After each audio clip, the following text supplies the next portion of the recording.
Paano nga ba ako binago ng pagtatrabaho ko sa ibang bansa? Nasanay akong kumain mag-isa. Nasanay din akong kulang sa pahinga, na kahit masama ang pakiramdam ko, kailangan kong kumayod. Kasi hindi uso ang salitang tamad dito. Bawat sentimong kinikita ko pinahalagaan ko.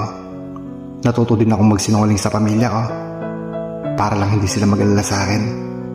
Nagpapanggap ako na maayos ang lagay ko dito, pero deep inside, pagod na ako. Natutunan ko rin pahabain ng pasensya, magtiis at magsakripisyo.